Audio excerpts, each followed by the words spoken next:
Hello and welcome back to We Bought a Mic, a pop culture podcast, a pop culture television cast. The moving pictures smaller, tiny, on the little screen, on the phone. We all watch on our phones, don't we? That's what we're going over the top 10 PewDiePie TikToks. videos. Yeah. Oh, okay. Oh, that's right. That's so millennial PewDiePie. Vines, God. top 10 Vines. The really small screen. It's the end of Listomania. This is the best TV shows of 2023. Wrapping it up. We're here. Welcome. My name's Ernest. I am a guy who definitely did not watch 5 different shows in the last week in order to make a comprehensive top 10 list that I'm happy with. And my name's Hunter. No Drew yet. He may join later. We shall see. But joining us, He can't wait to talk about his favorite show of 2023, Seinfeld. Joining us is a very special guest. Welcome back, Dane. How you doing? Yeah, I'm good. I'm Dane. Hi. I watch TV. You do. We always remember this, that you are, I think, close to me, sometimes more than me. It's kind of hard to tell which one of the two of us is the bigger watcher of things. It depends. I like to watch old stuff a lot in my when I'm not looking to use my brain. Well, so Dane, I think of you as the resident TV watcher out of anybody because of how eclectic your view of thing is. oh yeah. Your viewing habits are, I should say, because you also like represents a side of media that we don't really talk about much, which is you're an anime boy. You can get down. You can get down with some anime. I don't know if there was any good animes that came out this year that are worthy that will be discussed on this top 10. Maybe some anime adjacent things. There's some of that. There's at least one technically an anime. Okay. And some anime adjacent. Yeah. So happy to have you on. Yeah. Drew is on his way, but we're going to go ahead and get started without him. I heard that he thought that the actors were still striking. So he's in solidarity. Yeah, he's in solidarity for them right now. He actually refused to watch any television this year. He hasn't left the picket line. Yeah, he's still out there. Some might say that he's homeless at this point. Like he's picketing. He has a home. It's the picket line. Yeah. Okay. Yeah. So, as we did last week and the week before, we're here to do our top 10s. And the way we do them is 10 through 1 with any overlaps being saved until the person that has the highest on the list brings it up. Before we get into the actual list, just a few thoughts on the year in TV. I think that 2023 is when the sort of the peak TV era really started to dwindle down. Obviously, the strikes were a big part of that. And just kind of the absolute, like, I don't know if the bubble popped, but I think the bubble reached its maximum capacity and started to deflate a little bit. Yeah, I was going to say deflated might be a better adjective than popped. I think that's been deflating really, especially since the end of Game of Thrones. But with a show like Succession leaving this year, a show that I know we're going to talk about at some point in this episode, that really kind of was the last, especially for HBO. Like, whenever you kind of look at the HBO slate, they've always just had like, what is their Sunday night show that they're going to have? And in a lot of ways, HBO and FX have been kind of the bastions of peak TV for the last 10, 15 years now. And we're kind of at a state of flux. A lot of that's due to the strike. I am gonna, whenever we go through this, I'm interested to see how many of our shows came out in the beginning of this year to get in right under the line before the strike actually started. That point also makes me worried about this coming year, the 2024 slate, as you look at it, because it looks a bit thin. I think it was a good year. There's a lot of great shows that ended this year. The top shelf is as good as it gets. Yes. Definitely a lot of finales for sure. I think just looking at my top 10, I think half of it are final, like definitive final seasons. Yeah. Wow. It's a bummer. I Wow. mean, we'll talk about them as you go through, but just off the top rope, just thinking it's Succession, it's Barry, it's Reservoir Dogs, it's How Yeah. to with John Wilson. It's Right. so many of these that Final season have been on our list in the last few years that we've been doing Listomania that we will not talk about anymore. This is it. This is the end. And also, I just overall, it kind of was just a thinner year. I think just my viewing habits have shifted a lot. I'm okay with. I'm starting to let go of my fixation of feeling the need to finish every show that I start. I'm getting more and more okay with letting things go after a couple episodes if it doesn't grab me. Like I have a little did not finish list, and I'll shout those out right up at the top here. These are shows that I started that for one reason or another like didn't captivate me enough to see it all the way through, so they won't be on my list. Swarm on Prime Video, Bupkiss on Peacock. Oh, the Pete Davidson show that 12 people watched. Silo on Apple TV Plus. Silo. Is that a spoiler for your list? I don't want to step. It almost made the top 10. Okay. I wanted to bring it up in honorable mentions because it's very slow for like 3 or 4 episodes and then it's wild. So did you watch the whole season? I watched the whole damn season. Okay, so that one might be one that I stick around with. Our Flag Means Death on Max, Yellow Jackets, Minx, which got canceled on one network and then picked up on another. I think it was originally was it HBO? I think it That was sounds HBO right. and now Max. it's Stars, something like that. Or Max.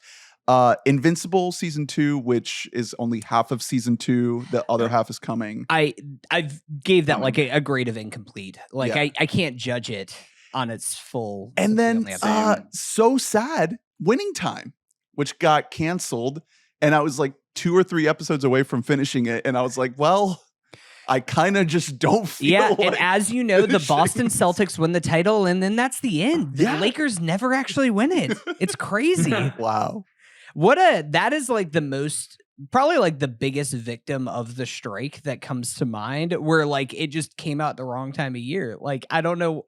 I think that if you put those people out campaigning, then more people have known about the show, but it seems like just nobody knew that it existed. And then like sports bro dudes who knew about it were like angry about it because they're like, they weren't all doing cocaine. It wasn't all just a raucous fun party. Which like, who the fuck cares?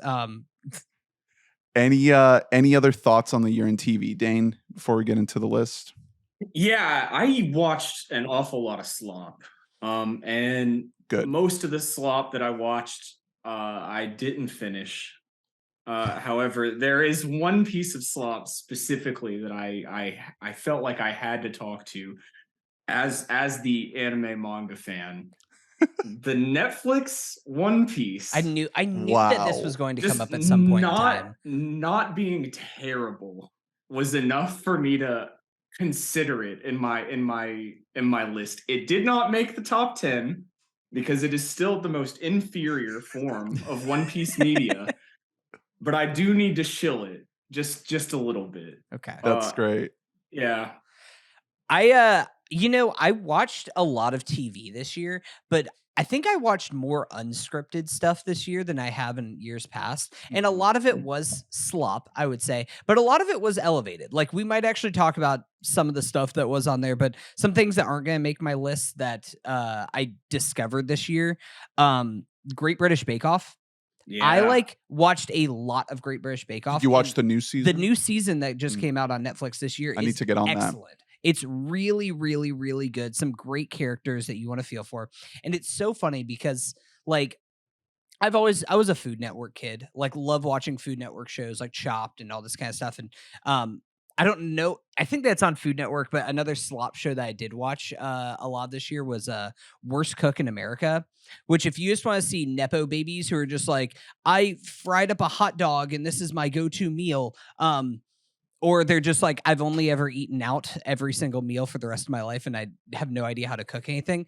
Check out Worst Cooks in America. It is fantastic slop. But Great British Bake Off, on the other hand, is so kind. Everyone is just like hoping for the best for each other and just like wanting them to do a good job and so encouraging. It's the exact opposite of anything that you'll see in America. And wait, Drew, we're talking about Slop TV. And did Drew's you just here. Emerge from the wilderness? Oh my God. How is the picket lines? Do you know that they stopped striking? Am I on? There he is. I was hoping that I would miss the For All Mankind discussion. Nope. Not even a chance. How long is this applause? Okay. This is looping for. I thought it would die down on its own. It sounds like I thought it would rainfall. naturally like. That's the white It would noise I just go to be sleep to every night. Yeah. Hey, Drew's here. Yeah, I forgot to watch TV. In solidarity. Year, so I'm really sorry for guys. the strike. Yeah. I thought it was just TV, not movies. Though, so I did bring gifts. Sorry, not for you, Dane. Yeah, get the fuck down here, Georgia. Fuck you. I brought. Oh, would it Drew's, be? What Drew it has do? gifts right now. He's busting them out. It On the look camera. like baked goods. It is. It's a bunch of fucking moon pies. Oh, Homemade nice. from Ginger's Baking Company. Baby. In Winter Garden, Florida. Don't let the dog have any of them. Get out of here. Via girlfriend of the pod, Annabelle. These I was going to say, is that these is are that free promo that we're What giving the hell, right now? Annabelle? But I guess it's not free because they are giving us something. So shout out to them. Well, I haven't eaten them, so I had one. they might be awful. I had one of those coffee flavors, good as fuck. Oh, okay. I loved it. Nice. Anyway, So we were just about to start the top 10. So you came in at the perfect time. What you don't have a list, do you? So you're just coming in to cause some chaos. yeah, I'm Statler and Waldorf. Okay. You know what I mean? Hell yeah. So For All Mankind, not for me. So your year in TV was sports. Yep. Or old shows. I'm interested to hear how high the Dolphins Hard Knocks is on your list. Yeah, sports, old shows, Hard Knock, Dolphins. If I really wanted to, I should have put together a good list of like TikTok accounts and like IG accounts that really made some great content this year. Shout out to all of you. The Golden Bachelor. Anyone talk about that yet? Or should we wait? Anyone? Number one. Listen, the Golden Bachelor was awesome. I usually don't like The Bachelor because it is slop and it tries to act like it's not slop. And I think that's, you know what I mean? I like, why the charade? Just like be trashy. Right. They really pivoted and made the first non-trashy season of The Bachelor. And there's been ever since, like, you know, news is leaked about like all the people and now everyone hates them all or whatever. But in the moment watching that season, it was immaculately done. It was like, it's for anyone who doesn't know, The Bachelor was like an old guy for the first time ever, like really like 70 or so. Hey man, he was golden though. Honestly, I hope that I look like that when I'm 70. He had so much fucking riz. All these ladies were genuinely in love with him, and you were like, yeah, no, like you believed it. It wasn't like girls trying to get like IG followers. It was like, yeah, I'm in love with him too, because he was so captivating to watch. There was so much crying this season. It's so much talking about like dead wives and God. Yeah, no, it's like there was a lot about like grief in this season because all these ladies are in their 60s and 70s like looking for love. A lot of reasons why you may be. So it was just, I was absolutely gobsmacked that they did a good job with like a more somber season of The Bachelor. I was like, what? You think they'll do an old lady? I would say probably it's going to be hard to recreate because the alchemy of Gary is like special. He was such a good bachelor. Turns out that like a good amount of like what they say about him is sort of fabricated and he's maybe not the best guy in the world. That's none of my fucking business. I don't care. It's supposed to be kind of fake. It's, you know what I mean? The editors did an incredible job. They picked the most important thing you can do on these shows is pick good cast. Yeah. And so many of the ladies are sweet. There's only one who absolutely sucks. And is there to be dramatic. And yeah, Gary's just absolutely phenomenal. So good job by everyone. I think they're gonna do another old person one, but it could go south. You know what I mean? It's Golden Bachelor. It's all about which old person. And that's my number 2. Love to. Okay. So I got the handy dandy wheel of names pulled up here to see who goes first. So going first is me. Okay. And then I guess we'll go you and then Dane. Cool. Okay. Yeah. Sure. That's great. All right. Okay. So my number 10, speaking of shows that ended, The Marvelous Mrs. Maisel. I forgot that a season That of was this still came out going? this year. Yep. I think That's I was probably wild. the only person watching it. Lovely show. Great first 2 seasons. Yeah. I kind of fell off, but Absolutely beautiful.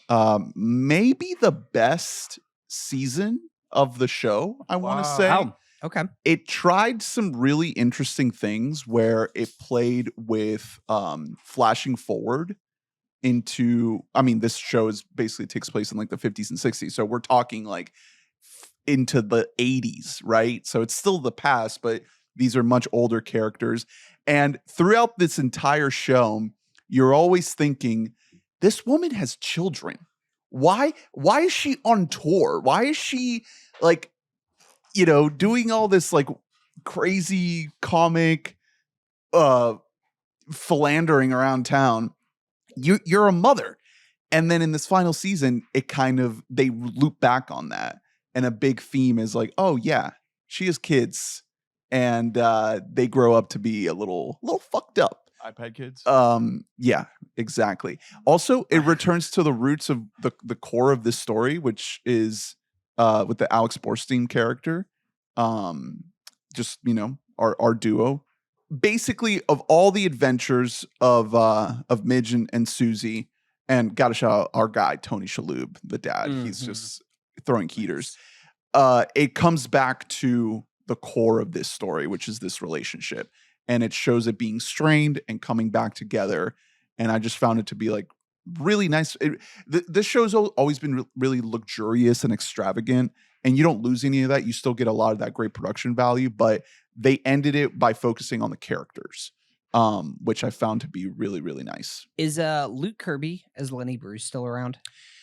Well, I was hoping that it was going to be a very like Lenny Bruce heavy season based on the way season 4 ended. But it wasn't. So he pops up. He's definitely a part of the story. But at this point in real life, Lenny Bruce was getting like really strung out on drugs and just he was really spiraling. So that he doesn't really bring Midge into that spiral, and you just kind of see it happen on the sidelines, and it's kind of sad.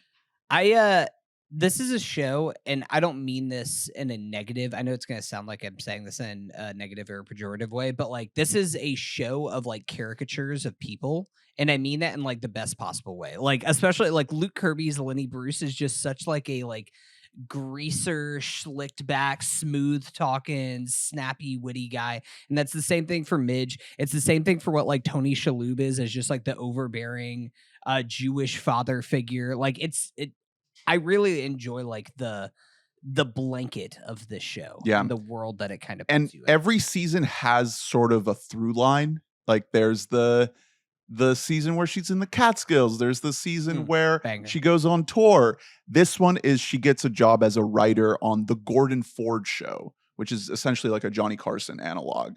And she's the first female writer, but she doesn't want to be a writer. She wants to be on the show. She wants to be a comic on the show. And that's kind of the main through line of the season. And it's so good. Really, really well done. Very well written. Great, just natural tension there with, her being this pioneer of the space as a female comic. Lovely, lovely end to The Marvelous Mrs. Maisel. It's my number 10. Hunter, number 10. My number 10, I have a feeling we're gonna have to wait on. My number 10 is another finale. It's the series finale of Barry. Oh yeah, that is on my list. Had a feeling. Dane, did you watch Barry? I really wish I could say save it. However, I kind of fell off in the previous season. Me too. I have thoughts about this last season, but we'll wait. We'll get to River. Just a hair. Yeah. Dane, number 10. Dane, number 10. It's Always Sunny in Philadelphia, season 16. Let's go! I'm so happy that Sunny made an appearance. This is why you got invited, Dane. Let's go. Pop off. This is just like the Emmys. It's the first time. Yeah. It's making a list. I got thoughts on that, but that's a whole thing. Yeah, It's Always Sunny in Philadelphia. It's a show that really means an awful lot to me. This year, so I've got a couple friends up here who watch it, and it was like, oh, we could watch it live. And what we decided to do was we all got really drunk and binge watched it in one day. This season, it has kind of a slow start. The first 3 episodes or so are just kind of, they're funny, they're enjoyable. And then there's an episode where they send Frank to play a chess game against a Russian chess master, and from then on, it's just like peak performances from everybody in the cast. The writing is immaculate. There's really, really, really, really incredible Glenn Howerton in this season. The season finale is I think a case could be made that like top 20 or top 30 episodes of Always Sunny. Whoa. Yeah, the finale was Dennis takes a mental health day. It's immaculate. The entire time you're just along for this ride, and you're like, I don't know where this is going, and you get to where it's going, and it's such a fun season. It's easy. It's classic Sunny. I probably put it up on par with like seasons like 8, 9, kind of around then. It's really That's a return to the form after peak Sunny is where I would say. So. I need to tap back in. Yeah, I have not seen this season or the previous season. 13, 14.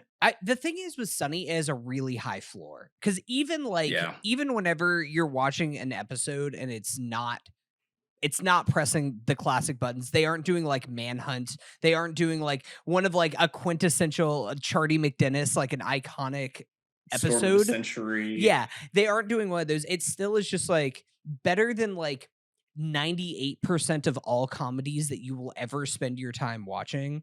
And so I'm really happy to hear that this season's a little bit of a return to form for that.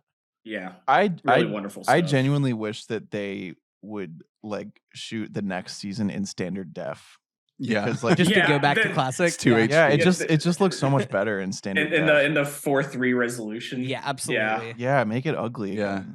Get that Trailer Park Boys aesthetic. Yeah, I don't need to see like, if you really look now, you're like, wow, Mac has had some eye lifts for sure. And we're not even talking about D yet. He's got that Ryan Reynolds money. I'm just saying it's been a long time. It was a COVID thing of us doing Hall of Fame television series. We might have to bring that back for Always Sunny because it is. But it hasn't ended. Well, the whole point of that I guess was that's true. But the thing is that like it will forever be like the most underrated comedy of the 21st century. Of just like it never gets talked about whenever you talk about the best comedy shows. Incredibly consistent. Yeah.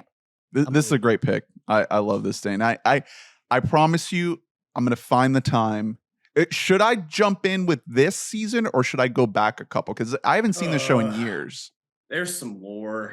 Yeah, there's some lore. Mac is fully gay now. Seasons. I don't know if you know that. Yeah, Mac's he's entirely gay. He's out. Well, I saw that episode. I saw the one where he dances. Which one is that one? Which season is that? That's a finale, right? Yeah, that's 13. Yeah, that was what Mac finds his pride. So I could do 14. I could go 14, 15, 16. I might do that. 15 is pretty solid. 16 is a return to form. Amazing. All right. Well, that is Always Sunny in Philadelphia. Philly Pride. Keeping it going on the pod. Eat shit, Eagles. Enjoy Cancun. Go B Coops. Did you see Mac was watching the game at the Emmys? At the Emmys.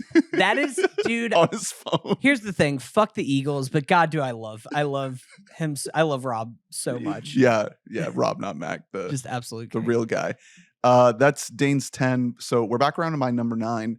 A show that I don't know if the entire season is like worthy of the top 10 necessarily. There might be like my 11 or 12 might be more worthy of this spot if I'm being honest, but this show is it kind of opened my horizons a little bit, and that's Poker Face on Peacock. It's created by Ryan Johnson, And here's the kicker. An absolutely loving homage of the television show Columbo, which I got really into with my wife, Lee. Like, that is like, Columbo is now one of our shows. If there's ever a doubt as to what to watch, it's we're just going to put on an episode of Columbo, because that's just the vibe. That's just the energy that we want to exist in. And Ryan Johnson and Natasha Lyonne, who stars, they are just, this is a love letter to Columbo. From her performance, the way she carries herself, to the shot composition, the cinematography, even like the fonts, just the graphic design of the credits and everything. It is just Columbo. Basically what this is it kind of in a different tinge to Columbo. Columbo's an actual private detective. Natasha Lyonne's character is she's just intuitive. She just can tell. She doesn't have a superpower, but she can kind of tell when people are lying. She has like a bullshit detector is what she calls it. So she's not a officer of the law, but she goes around and every episode solves a crime. And that's all it is. And in great Columbo fashion, and I think this is something that you talked about with Monk. Is this like there's a big reveal kind of thing? That's just a USA cop show. Here's what happened. Is this Burn Notice? You know who did it and who they killed from the beginning. That's how the episode starts. And the whole point of the episode is to figure out how they're going to get caught. Like, what is the thing that's going to get them caught, right? So it creates a great little narrative tension there. So you can watch these 10 episodes pretty much out of order. There's very little connective tissue. There is a tiny little bit that gets introduced in the first episode where she's kind of on the run. There's a character played by Benjamin Bratt that is chasing her around the country as she's sort of escaping. But every single episode is a different mystery, different guest stars. I mean, you've got Adrian Brody, Ron Perlman, Hong Chow. Probably my favorite episode has our guy, Joseph Gordon-Levitt. He got a job, guys. He's working.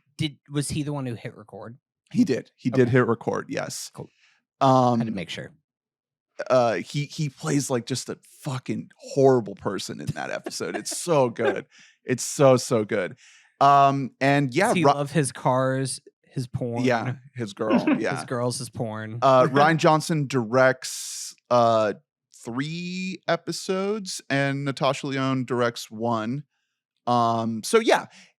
Ben Sinclair of High Maintenance fame also in there in the director's seat for one of the episodes. So yeah, I think it being very episodic, I think it harkens back a lot to, TV days of old, where you could just kind of jump into any episode and get a lot out of it without having to know this larger story. You could just watch one contained story. But also, it does kind of feel a little bit like, okay, you can kind of throw some of these away. Yep.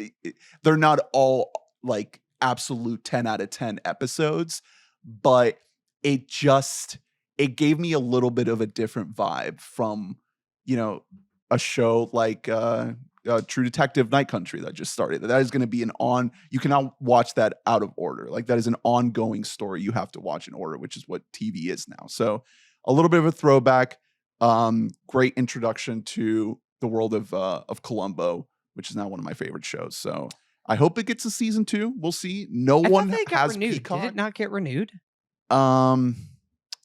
Yes, it did. Okay. I thought that I saw that got renewed. I want to check this one out. The amount of times that I've finished watching Sunday Night Football and been like, oh, should I fire up Poker Face right now?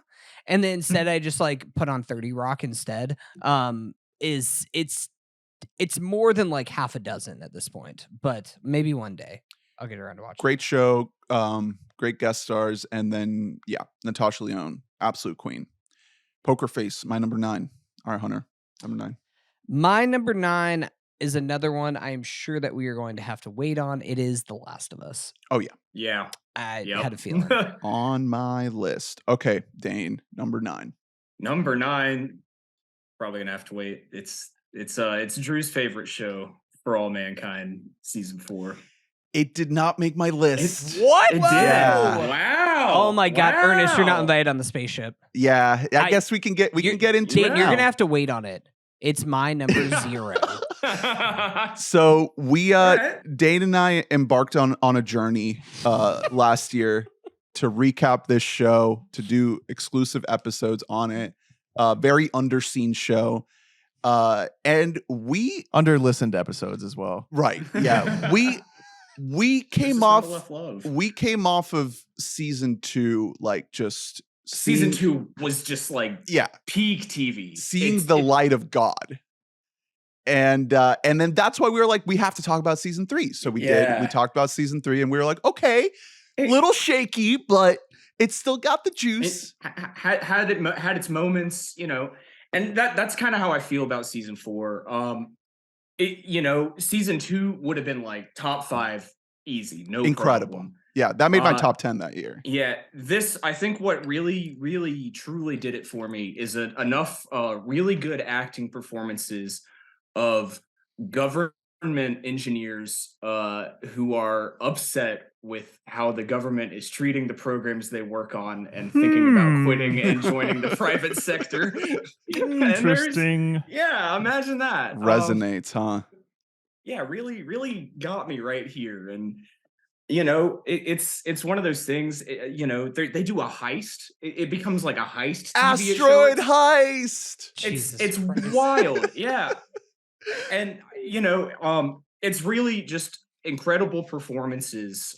You know, the writing isn't necessarily always like top tier, but when the writing is good, the writing is good. Yeah, way too many shortcuts this season. I think that this show had set a standard with the writing where it was like we're gonna look at every detail. We're gonna make sure that everything that happens is, you know, sci-fi concepts, but grounded in plausible reality. Yeah. And I think that in this season, now at this point in the story, it takes place, we're in the 21st century. It's in the early 2000s. They're taking less risks. There's less space tension. There's still space tension, but there's they have it less. figured out. Like multiple decades of space travel, like, you know, there's less room for error. But I think that there's something about it that felt a little bit more sanded down to me. Well, so I think it was like episode 6 or 7 where I think it was 7 where there's like a whole strike thing where the workers unionize and great idea. I thought it was really cool, and the way they ended is just it sets up. The finale was great. And see, I don't want to say the finale wasn't great, but there was a person who gets shot that I think should have died. Yeah, me too. Yeah. I think someone big needed to die. I think it was really cheap writing to not let this person die. Yeah, because all the other seasons ended with a big character dying, and this one didn't. Well, we kind of get that. I mean, they're all old as fuck. Yeah, there's no telling what happens to Margot after this. You don't want to see Joel Kinnaman playing an 82-year-old man. Every time I see Joel Kinnaman doing a movie or a show or something where he's playing himself his normal age, it throws me off now. He's an old man in my eyes. That must be so cool for an actor, though, to be like, I'm gonna get to play this character across like 5 decades. That's a cool little experiment. And you know, there's range of success in the show. Yeah, I think he's the one that it's the most believable with. Right. So I love Margot though. I think hers is great. That's pretty good. I'll cede you that. I thought this season had a lot of shakiness, a lot of inconsistencies. Yes. It's not bad, but they had been great. Right? Yeah. So to see it go from such high highs to now it's like, oh, it's not as good. It hurts me because it's like, it makes it harder to recommend to people. When you have finales that are like 10 out of 10, where it's like, there's 5 things that are going on all at the same time, and they all like reach their climactic point at the exact same time. That's good shit. That's awesome. Yeah. And there's just less of that when they're like, could have been that. Yeah. I'll still watch season 5 if it happens. Yeah. Asteroid mining. Like we're all in. We have a base like, on the asteroid.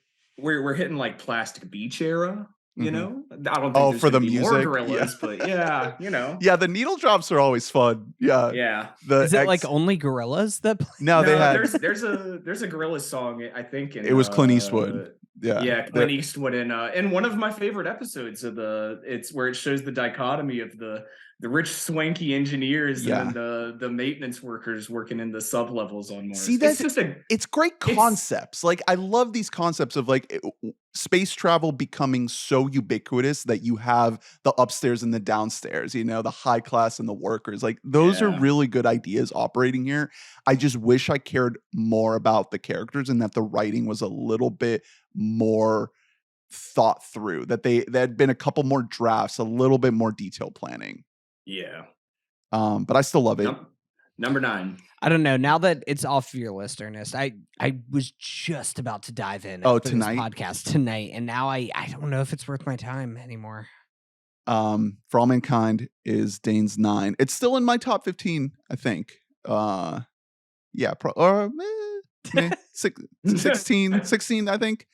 All right, back to me. I think we're gonna have to save this based on what you've told me. My number 8 is Beef. Yeah, we're gonna have to save on that one. Okay. Gonna have to wait on that one. My number 8, I think, is going to be a show that we can talk about, and it's something that Drew's gonna be able to weigh in on. It is Survivor season 44. Oh yeah. Let's go. So last season of Survivor season 43, I kind of reached a wall with this show.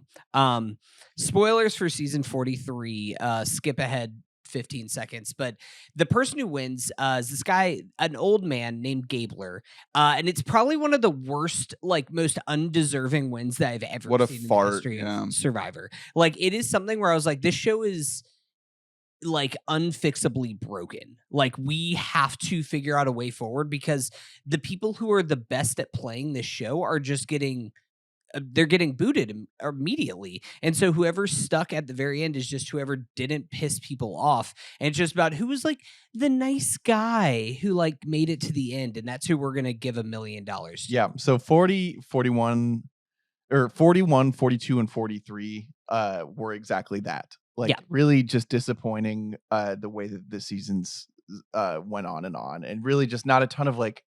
41 had some really great signature cast members, but again, they got eliminated pretty quickly.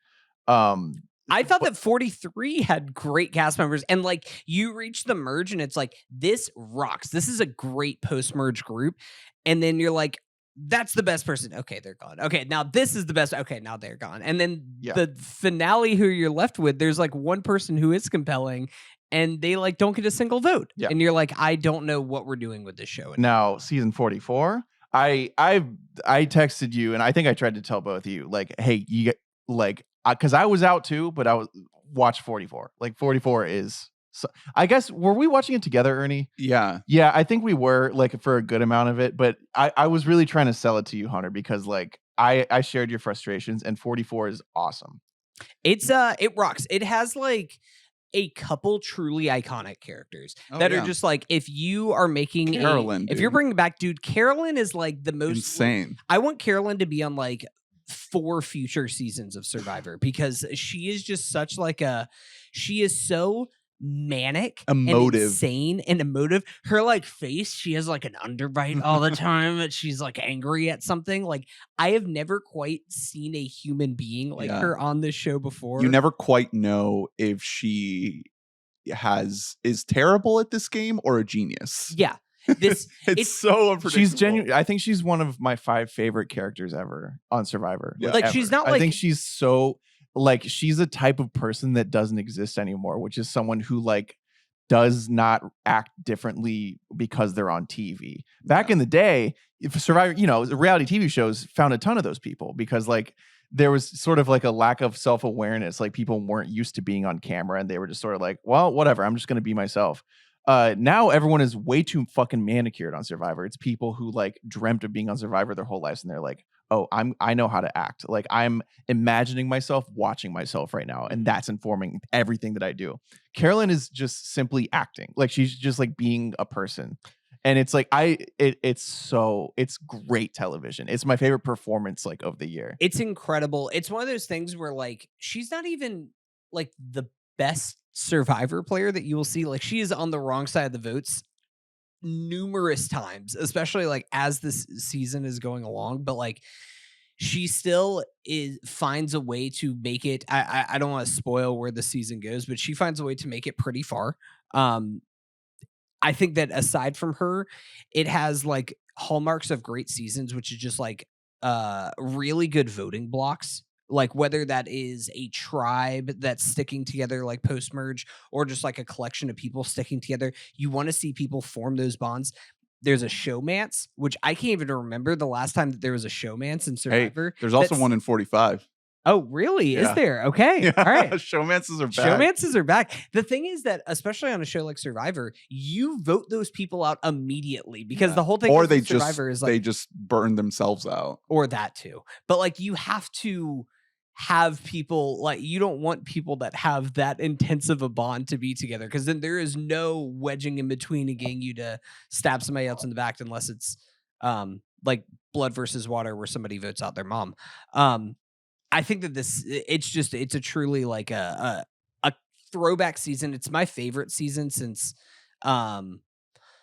not like returning players, so not counting 40. It's probably the best since like 38 is the heroes versus healers. Yeah, whatever, or like the one with Mike White. I think season. that's 37. 37. Yeah, so it's no. Yeah, David versus Goliath, which I think you still haven't seen. No, is 37. That's the one with Mike White. And that's the Mike White one. Yeah, he's been on 2, I think, but like, yeah, it's the best season since 37 for sure. Yeah, it's great. It's I highly recommend it. If you are like me and you kind of were falling out of Survivor, like I mentioned before we kind of got started on this, I watched a lot of unscripted stuff this year, but Survivor is still always going to have like a special place in my heart because when it hits, it is like the best social experiment that you can ever possibly show to people. And just seeing how people that one. No, well, it's seeing how people I got a better one on my list. Okay, well, we'll see. You know what? Okay, that's fair. I think I know where you're going, and I might have one of those on mine. But as far as truly unscripted works go, I think that like Survivor is kind of reaching a point. It's reaching a place where it's like, should it end? Yeah, where it's like, is it going to end after 50? Is that going to be? I think it might need to. But it is interesting how they are still finding ways to reinvent themselves and figuring out ways. I was very against them moving from 39 days to 26 days initially, but now as time's gone on, I kind of like it more because they don't give them rice anymore. So you are seeing people like lose their minds, literally starving and going insane. Yeah. Like it's a thing. Could you imagine that you're sleeping on an island in the dirt basically for 26 straight days. So like you're sleeping like shit, only getting like at most 4 hours of sleep a night. Then almost every single day you're having to do extreme physically taxing and mentally taxing activities, whether it's puzzles or like arduous tasks that you're doing. And then also you have like, I don't know, a couple 100 calories worth of food that you're eating per day. It's like however many coconuts you can find. That is your nutrition unless you win a reward challenge. It's incredible. It's the best. They've stepped it up with the casting because 45 is also incredible. I think I might prefer 45 to 44, even if 44 has the better that's crazy characters. I was getting the arc. I was getting so pissed off in the beginning of 45 that I just stopped because like so many medical exits. It's not medical, bro. It's people just like quitting. It's people just being like, you know what, I'm ready, and they just leave. I'm proud of myself for that was a really rough start. Oh my God. Jeff was so pissed. Jeff is I love it. I love Jeff. I figured out, by the way, the only person on earth who could replace Jeff is Scott Hansen of NFL Red Zone. Dude, yeah. Oh my God. He's the only person where like you watch him like sort of as he's narrating and commentating and you're like, this is like physically exhausting, this man. But he's so into it and he cares so much. That's exactly what Jeff is. Man, that's I want that to continue now. I'm put that in there.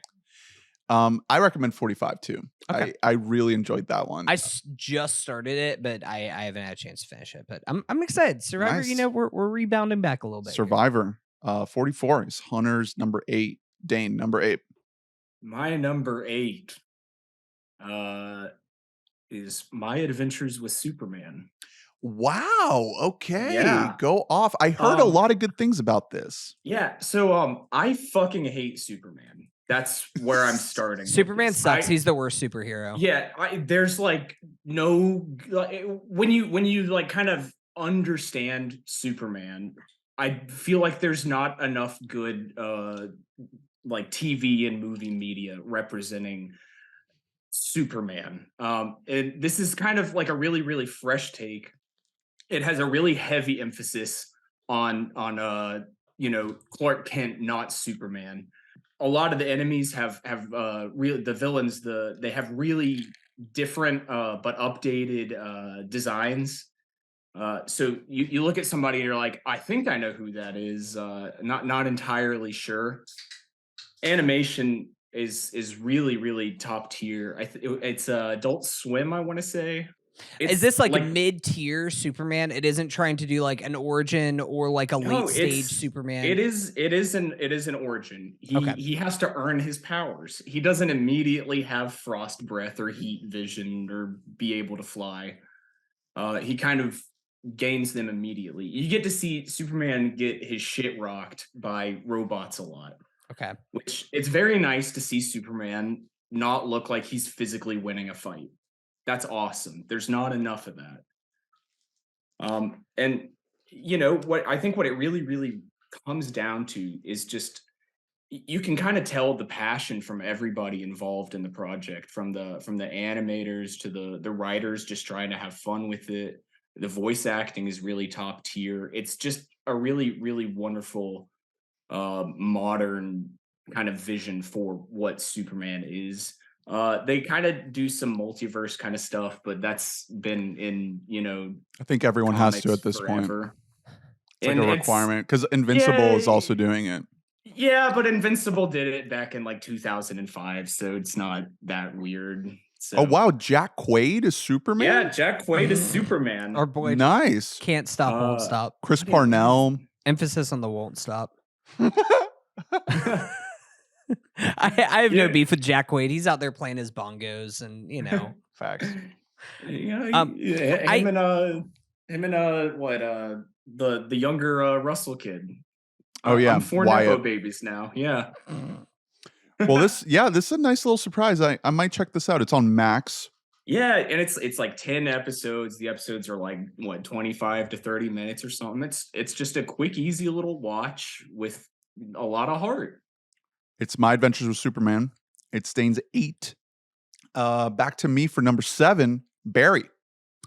All right, let's get into it. Final season of Barry. Bleak. What? Really just tough. What a tough. I don't know. This was nominated for best comedy. Yeah, I don't know what you're talking about. Also, this and the Bear. Yeah. Also, one of the best directed things I've seen in a long time, because every episode is directed by Bill Hader, and he's just constantly trying to capture this story in as unique a way as possible.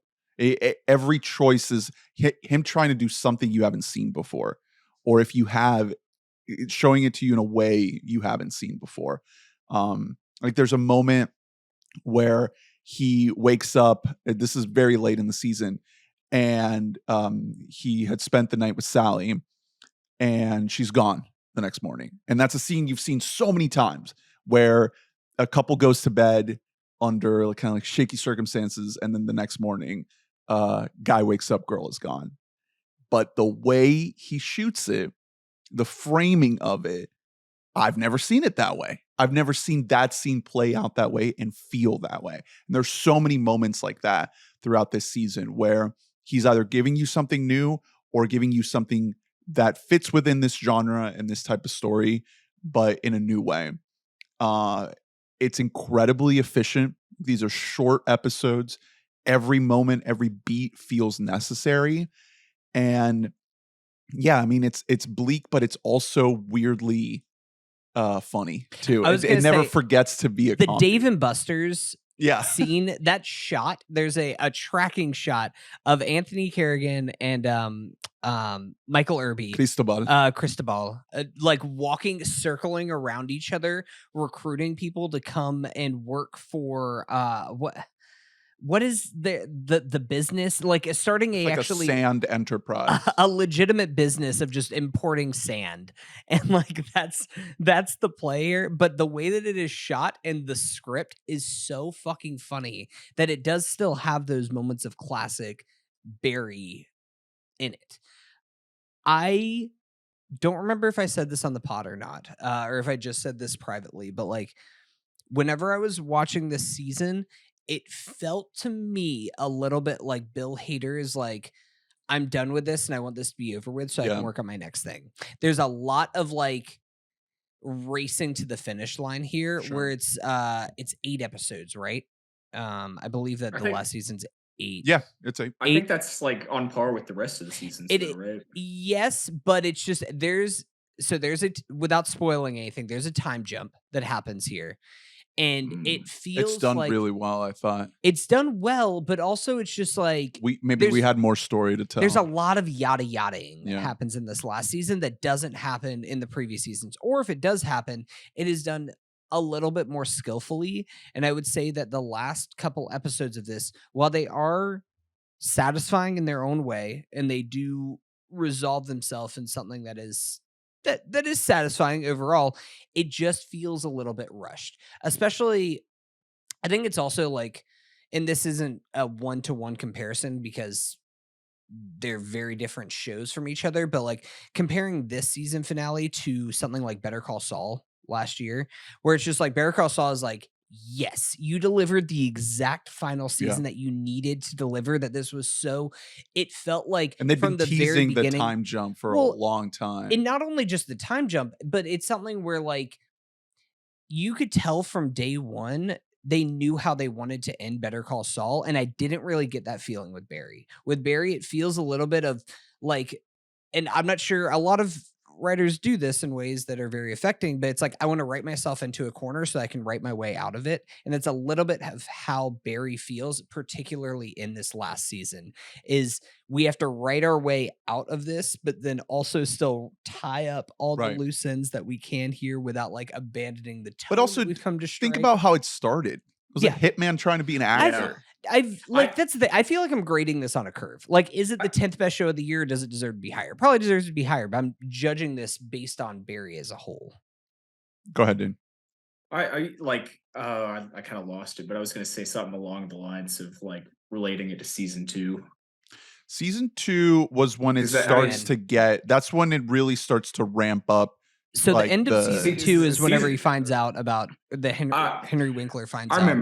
I remember it's after the finale of the first season really honestly felt like they could have just ended the show right there. Yeah. To like, it didn't need more of a season. So I don't know if they were like trying to write themselves into a corner, or if it was just kind of like, we're trying this crazy thing, and as soon as they did it, it was like, well, shit, people liked it, and it was gotta good. Keep going. Yeah. Well, you could say that about every season, right? Because it's that season 3 ends with him getting arrested. Yeah, you can say that with an awful lot of TV shows. I think it's a really great experiment, is what this show is. I think we'll look back on it, and I think Bill Hader's probably going to go on to have an incredible career as a director. And we're going to look back on this, and there's going to be a lot of little bits that we'll be able to pick up and be like, oh, that was a seed for this other incredible thing that he did, where like this shot or this moment or this decision that happened in Barry was the genesis of something else, because there's just so much promise here. And I mean, not just Hader, but like Winkler is fucking amazing. Winkler's unreal. NoHo Hank. Stephen Root is unbelievable. Sally. He is a highlight of this last season. A lot of Stephen Root. Yeah. Getting to show a different side of himself. I think that you're right. I mean, I think that's maybe it's not only that I could feel Bill Hader possibly wanting to move on from this project, but maybe I myself was ready to see Bill Hader move on from this project. Cause like, let's see what it was one of those things where like, I kind of think that he can do whatever he wants at this point. I think his next thing that he is rumored or specifically tied to is a horror film. Yeah, I'm sure he has multiple things. I think that cooking up. I think he could do horror really well. I would love to see him do something with some kind of action base, because like I know Ronnie Lilly is like one of the go-to examples, but even just the way that he I always think about this shot of it's in season 3 where he's driving the motorcycles in between the cars, and I've never quite heard sound design like that and a television show that isn't like you're sitting in the theater watching John Wick Chapter 4 or something like that. Like it's something that is that expertly crafted that I just want to see whatever he does. Because also he's able to write like more chamber piece stuff too. When you talk about the scenes between Barry and Sally, like are just really, really compelling.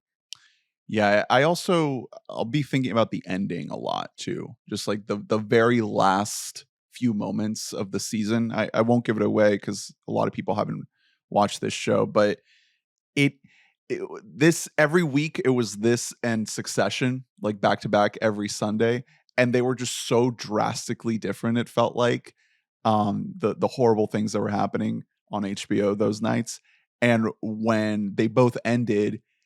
I think they both ended on the same night. Yeah. And the ending of Barry just felt so perplexing. And it kind of ends on this note where you can tell that he's sort of trying to push a certain idea across without leaning too much into it. And it's one of those things where it's just like you just kind of have to sit with it and think about it a lot. And that's a lot of what this show was doing in this final season is maybe racing to the finish line a little bit, but also giving you these nuggets to kind of stew in your head a little bit to see what to make of them. So that's Barry. It's my number 7 and Hunter's number 10. So Hunter, where your number 7? My number 7, I think we're gonna have to wait on again. It is Succession. Oh, yeah. I had a feeling. Yeah. All right, Dane. I should say we've reached a new tier jump as we get into my top 7. Okay. We have entered Jump a new in the echelon. tier. All right, Dane, 7. 7 is The Last of Us. Okay, we're just gonna have to wait just a little bit. Yeah. Just a bit. Okay, my number 6. I'm curious if this is on your list. It's Reservation Dogs. Final season. I did not get a chance to watch this final season, and I'm so sad because I know one of the cameos is our boy, one of the patron saints of this pod, Ethan Hawke. Yeah, that is an amazing episode of TV. So yeah, third and final season of Reservation Dogs. Season 2 ended sort of the main through line of the story, which is them trying to journey to California. So they got out? You kind of go season 1 and season 2 with that arc, right? Okay. Where the last episode of season 2 is sort of wraps the bow on that, and you get this beautiful, beautiful finale. Oh, and gorgeous. Then season 3 starts with them in California, but the energy is a little bit different. It's a little bit looser. Like they're kind of going back to this not being such like a sweeping dramatic show that it kind of started to get into in the end of the second season, but a little bit funnier, a little bit kind of weirder, and it carries that energy throughout where there's not really a through line narrative wise, like plot wise in season 3. It's very much a vibe season, and it's very much trying to broaden the scope of this world beyond just the kids. Like they're still there, but they throw in a lot of other characters, particularly the elders. And there is one episode that is a flashback episode to the elders as kids.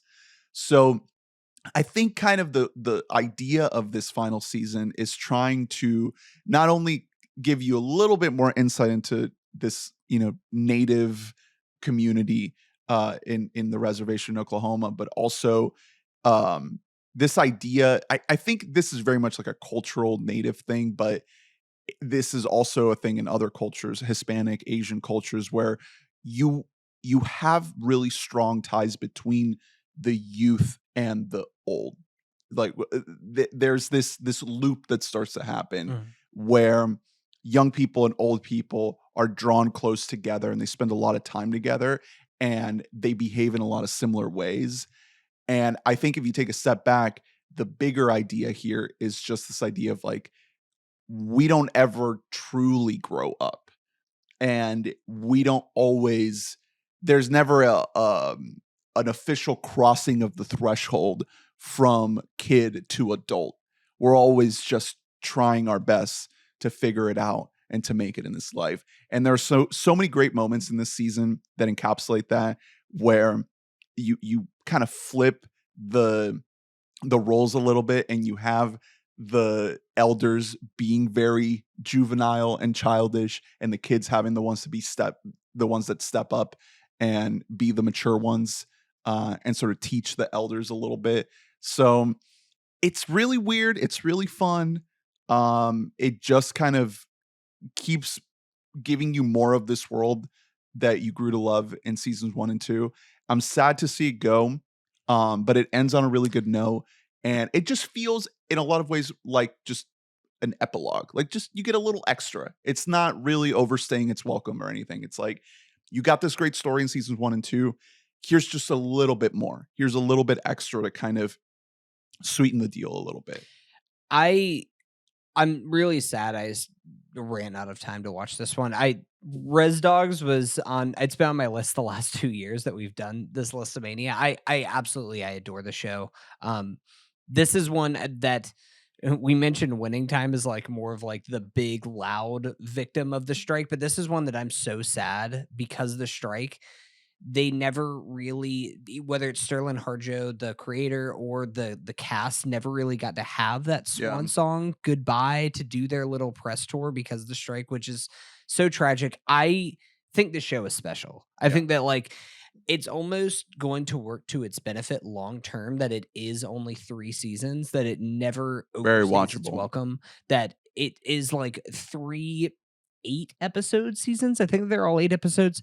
Something like that. It's all like, and they're 30 minutes, which absolutely, I'd love to see that. 30, I think like 45 are some of the longer ones, but I think that the cast that they found here is something special, and I really can't wait to see where these. That's go. why they ended it, because they don't want to be stuck making 7 seasons of this without any other roles. And like, look, I'm just ready to see like where like Devery Jacobs is gonna go and where DeFaro Wunatai is gonna go, because like these are like real, like they could be stars in the making if you give them the right material. This show's special, man. I really, really love this show. It's one of the best shows of the last 5-10 years. Yeah, 10 episodes for seasons 2 and 3, 8 for season 1. But yeah, they're also all, same they're thing all for half Sterling hours. Harjo. I'm really excited to see what he does, because obviously he created the show, which is very personal to him, like the story of this like he's from native this community reservation. basically. I don't know if he's specifically from a reservation in Oklahoma. I think but he still, is. Yeah. So this is like as close to home as you get.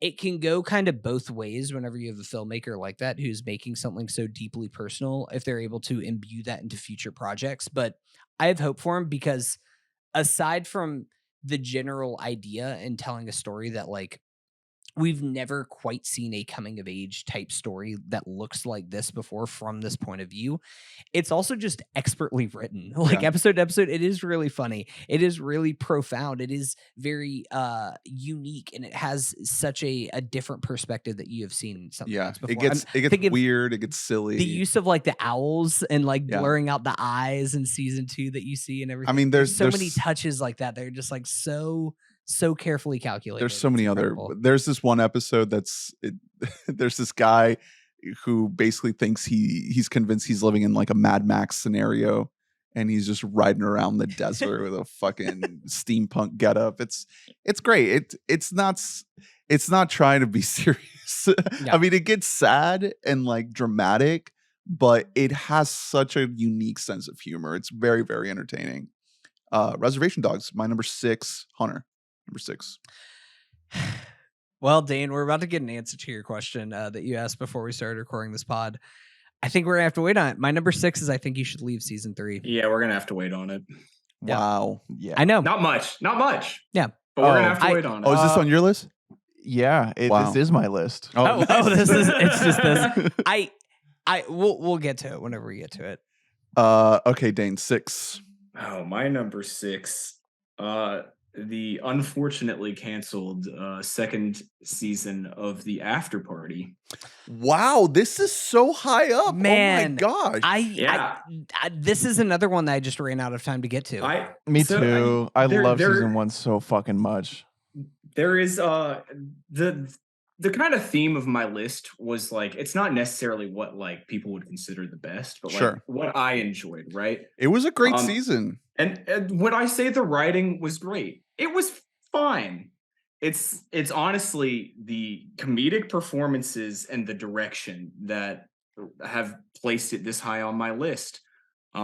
There were some really, really quality episodes. The Wes Anderson episode. The Wes Anderson episode was like perfect. Incredible. Anna Conkle. Yes. Anna Conkle, Paul Walter Hauser. Yeah. Zach Woods. Emmy winner. Zach Woods. Our boy. Yeah, the Paul Walter Hauser episode is like a noir, like hard-boiled detective episode in black and white. He's just not that at all. And it's just the entire season, like I was invested in the murder. I tried to solve it like real time. I did not. I thought I had it. I did not either. I remember us talking about this in St. Augustine. We tried to guess it. I thought you did guess it. No? I don't want to spoil it for people who haven't seen it. I think I guessed it, but I don't think I guessed like for the right. I think he was on my they were on my suspect list. It's a really, really quality season. I think they're like, even the only episode that I would like say like I was kind of iffy on would have been the episode with why can't I remember her name? Tiffany Haddish. The Tiffany Haddish episode was just kind of fine in my opinion. That might have been because I didn't understand the style, what it was supposed to be emulating, but I thought they kind of that one was like an erotic thriller. Yeah, they kind of elevated it from like genres of movies to like more specific. This person made a bunch of movies, and this is elements of things that are present in everything. Like there's the Wes Anderson. Later on, they do kind of a I want to say Hitchcock. Mm-hmm. Yes. Yeah. Very much like Vertigo or something like that. Yeah. From like episode 1, I was like, at some point they're gonna do a found footage episode. They do a found footage episode. It was just an awful lot of fun to watch real time. And as far as murder mysteries go, I think that it was incredible. This must be an expensive show to make because it's Apple. Apple has like unlimited money, and for them to cancel it, well, it's got a huge cast. You got to pay a big cast, and then you have to like put a decent amount into filmmaking. Every and you have to, and also Chris Miller ain't cheap. He's literally using this as a laundering scheme so that he can not pay his workers a livable wage for the Spider-Verse movies. It's like what if we had 9 episodes and we had 9 different sets that were all the same set actually, right? And all different costumes and cameras and it's not. I mean, for what it is, I think the first season impressed me a little bit more just overall, but if they hadn't canceled this, I would watch like endless seasons of this just to see what they do. It's like it's on the verge of Slop. It's like the Apple TV Plus equivalent. It's Slop. very much elevated. It's prestige Slop. Yeah. And it getting canceled does free up Sam Richardson to return and maybe do some Detroiters. Yeah. Or something like that.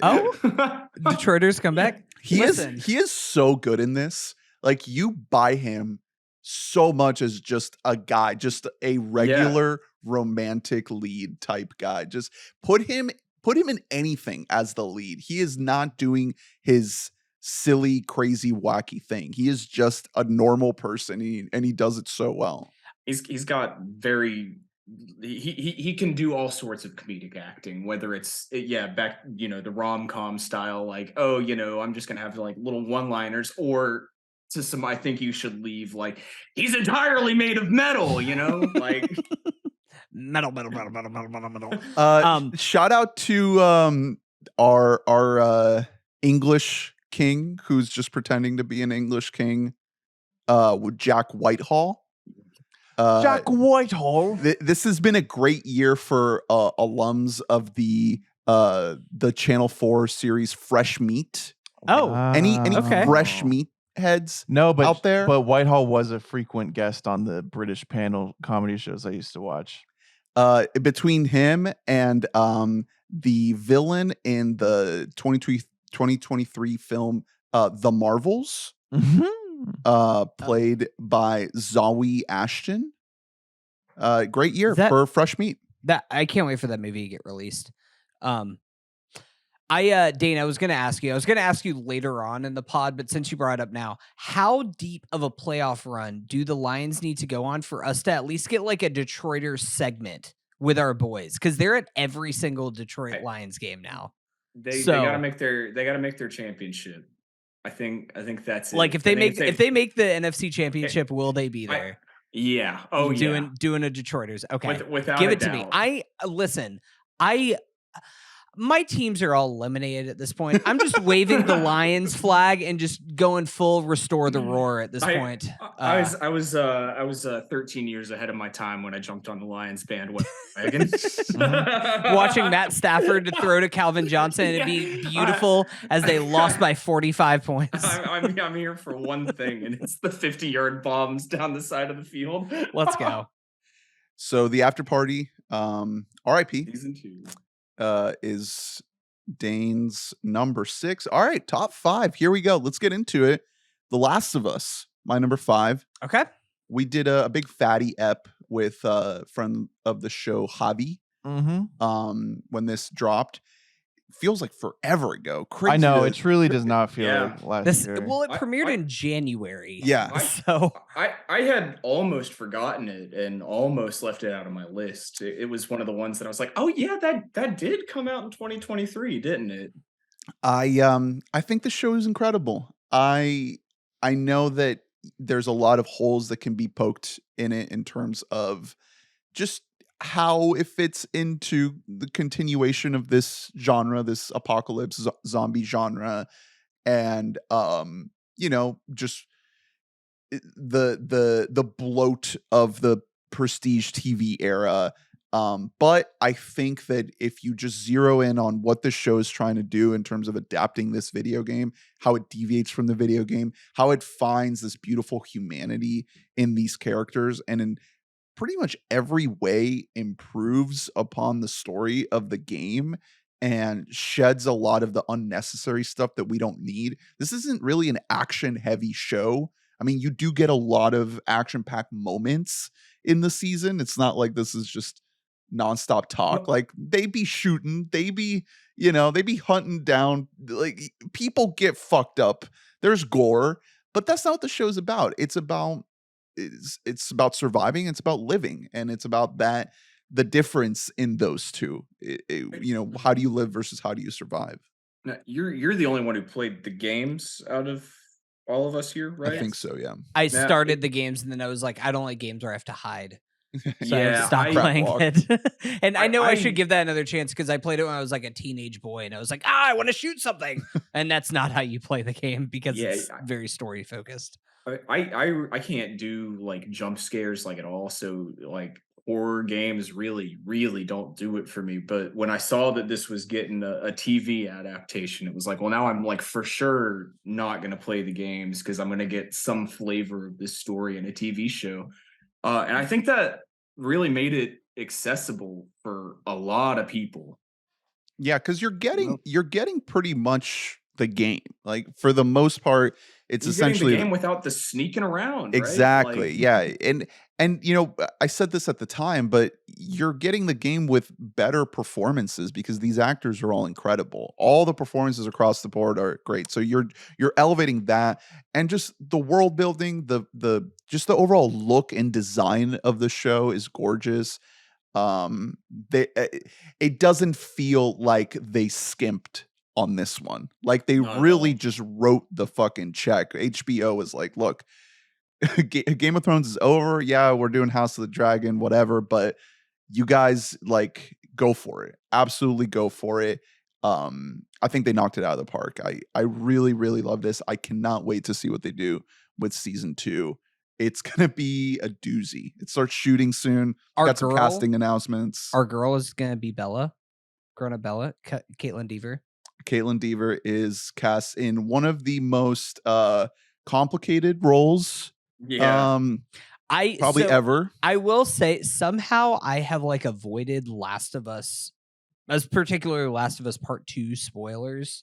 For the most part, I think. Try to keep that going. I was gonna say I doubt that will maintain based on like who are the people that I follow on social medias all the way through. But no, I think this show's great. I do think it dips just a little bit in the middle. I think there's just like a little, but the thing is that like even whenever I would be like, I didn't care for that episode as much as I did for the other ones. Like I still think that there is like there's so much craft behind like everything in this show that's incredible. And even like as you are going through a couple episodes that don't work as well, there's still some aspects that do work incredibly well. Like the cannibalism storyline. Yeah. Fucking love that. I thought that wild. I thought that episode ruled. I thought that rock, that was one of my favorite episodes that was like grounded in present day. Obviously the 2 flashback episodes are probably like the biggest ones that garnered the most praise. Yep. I actually preferred Left Behind, the second one, over the first one. Let's all clap for Hunter. Hunter's being more. They're both gay. I don't know if you watched them. They're both gay. Hunter's like the second one was more hot. wait, this show's gay? Oh no, I gotta take it off my list. They're gay as hell. I have here standout episodes, the gay one, forgetting that there were 2 gay ones. There's 2 gay ones. The second gay one I really, really loved because that is the Bella Ramsey highlight show of just like what this girl can do like as an actor. But no, I think that it's truly an incredible show. I think that the way that you described it, Ernie, is best about what is the difference between surviving versus living. And that's really the central question of this show and it's what we talked about whenever we did a whole episode on this, is the difference between this versus like The Walking Dead or any of the other fucking zombie slop that you see, is those shows are focused on the death. Spoilers for my number 1. Jeez. Is that still happening? Or are we still fearing The Walking Dead? Yeah. We're still afraid. The difference between those shows and The Last of Us is those shows are about death and this is a show about life. Exactly. Yeah. Oh. Incredible pilot, like just perfect start. I mean, it's kind of a brutal watch where every single episode you grow to love someone and then see them die by the end of the episode. It's just a pattern that persists for pretty much the entire first half of the season.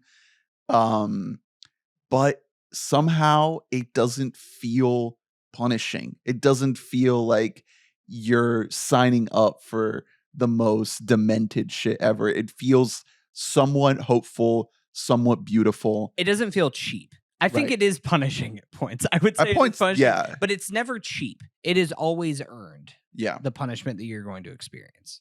Yeah, I mean, this is a dark world. It's an awesome fucking show. Yep.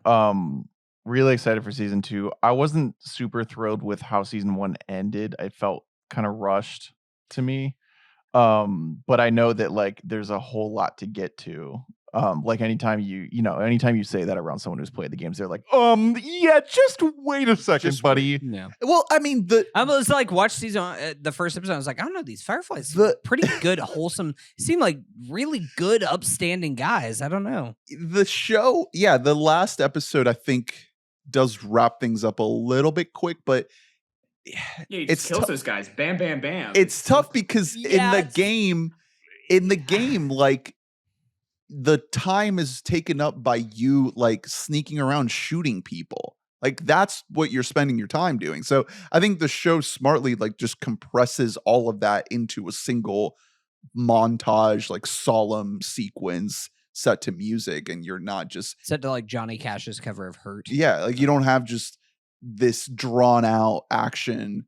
You just have, Pedro doing his thing. Which by the way, like our guy is winning.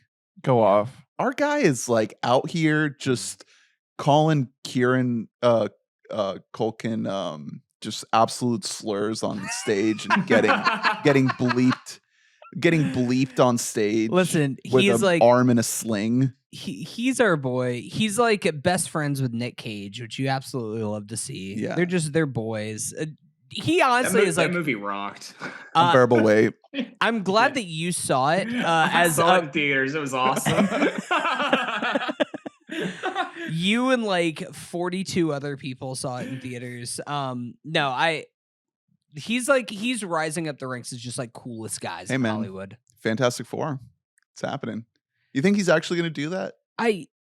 Is that a good? I mean, bro's been waiting for like to get big pay for like 20 years. Yeah, yeah. I think that he's gonna take whatever check. I think Fantastic Four is probably the only Marvel property that if I was like actually a true A-list or like B+ list actor, I would sign up for. Dane is by Marvel. Freaking the fuck out right now. Anything else, I would stay miles away from.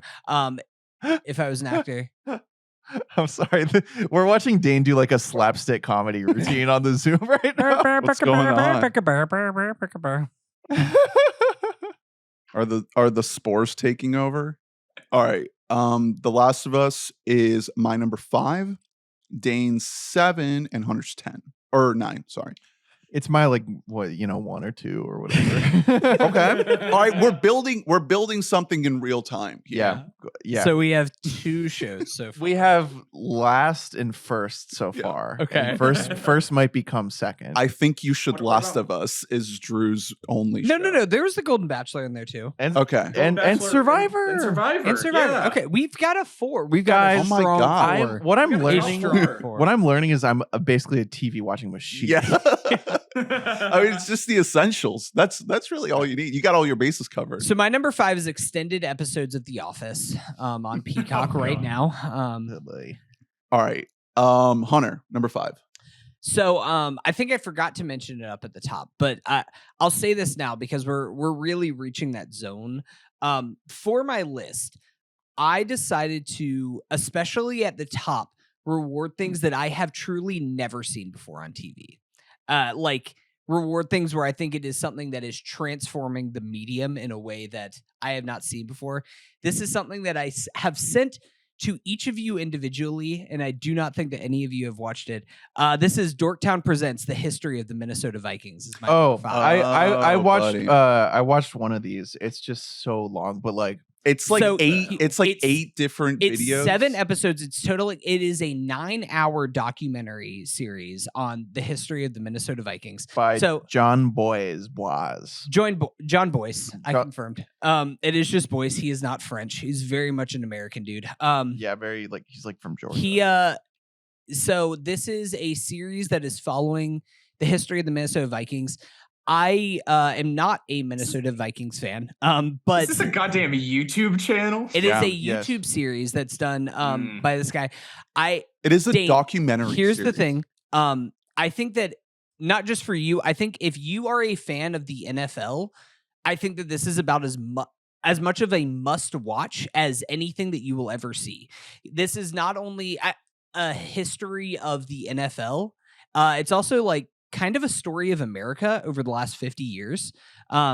It's, if I was to kind of compare it to something, it kind of shares a little bit of ties with OJ Made in America, where it's just kind of, it's exploiting things that are like American military industrial complex, but through the realm of this one team, Minnesota Vikings. So they frame it around the Minnesota Vikings, not because John Boyce or his co-compatriot, like that writes a lot of these episodes, not because they're like fans of the team per se, but because the Minnesota Vikings are kind of like the perfect storytelling device of football in the last 50 plus years.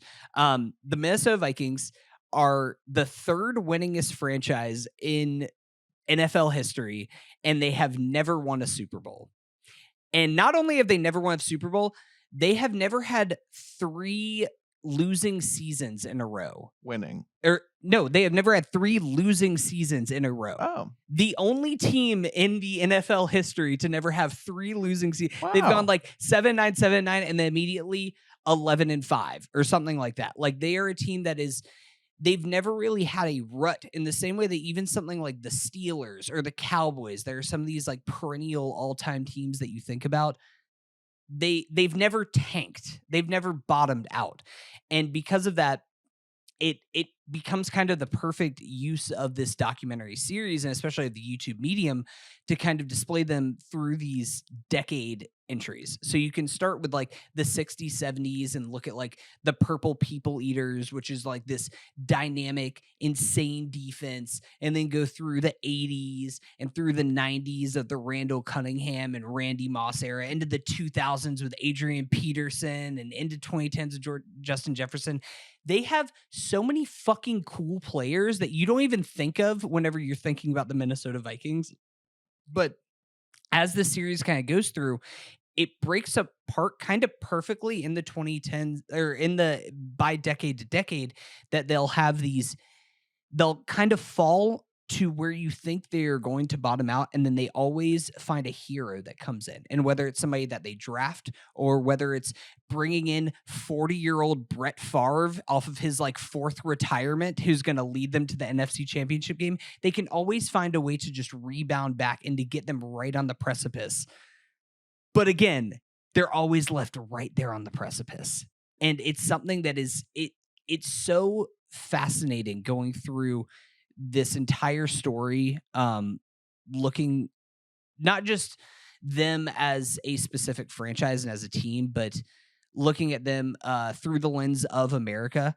I mentioned like this American military industrial complex that they kind of represent, but that runs through as like football as kind of a metaphor for war, as we're getting through the Vietnam era into like kind of Iraq war, especially with some of the coaches that they bring along the way. They're just like, you have to stand and salute the flag at all times. Hoorah! Then it gets that was into not the direction I was expecting that to go. No, by the way, but then as a metaphor for war.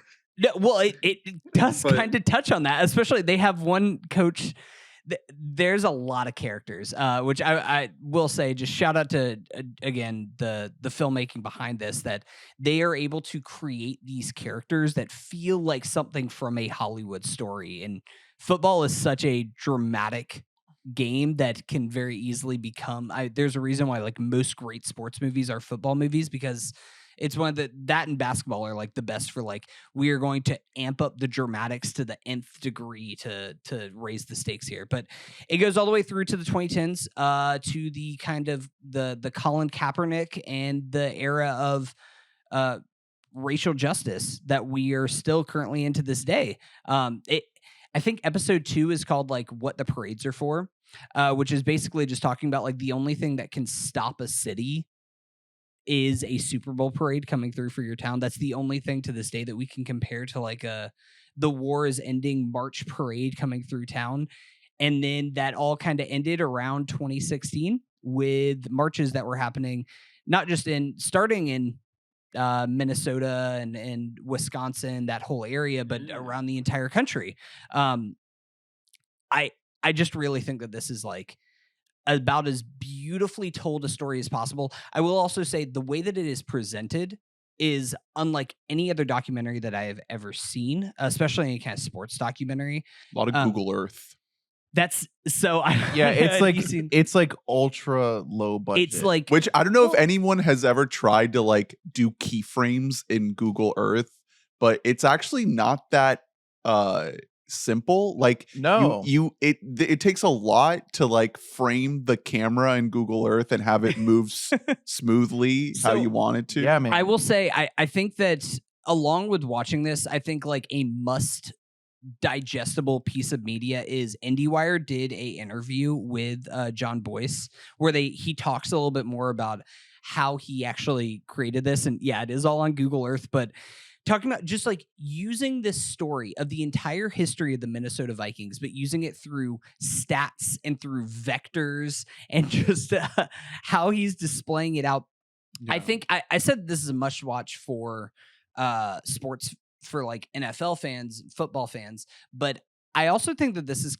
like, it's very, very digestible, even if you are a casual fan or not really a fan of football at all, because they are so smart about like knowing exactly what to pinpoint that makes this story so compelling. So, and what makes the Minnesota Vikings the perfect entry to tell this story. And here's what I'll say: if what you're hearing is that's really long, go ahead and watch some other John Boy stuff first and see if you like it, because it's not for everyone. But his YouTube stuff, it's really scattered, because some of it was under SB Nation's YouTube.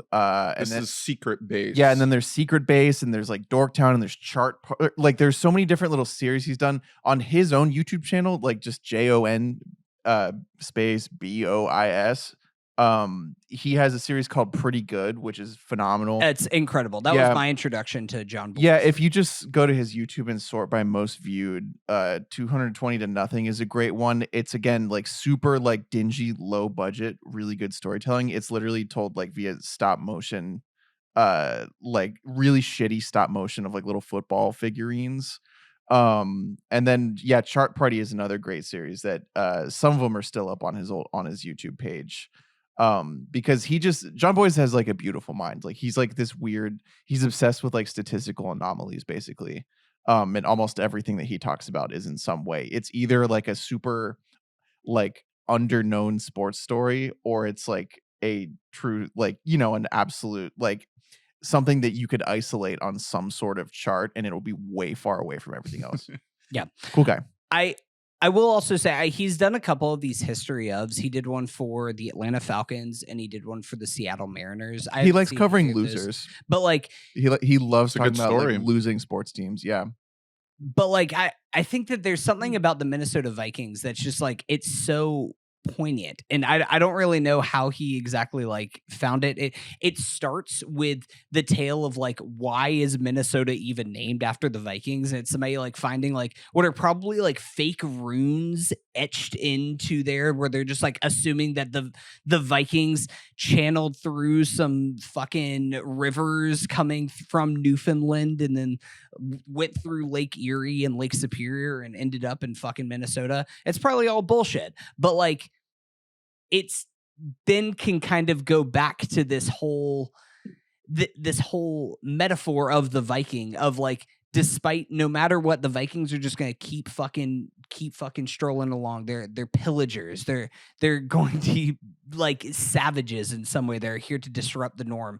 I will also say, especially once you get later on into the 90s and into the 2000s, it reminds you of like how cool the Vikings were. Like it brought me back to like Moss, like AP. It really brought me back to like playing like NFL 2K4 and just playing as like Dante Culpepper and Randy Moss and just being like, this is the coolest fucking team in the world. Facts. Like that.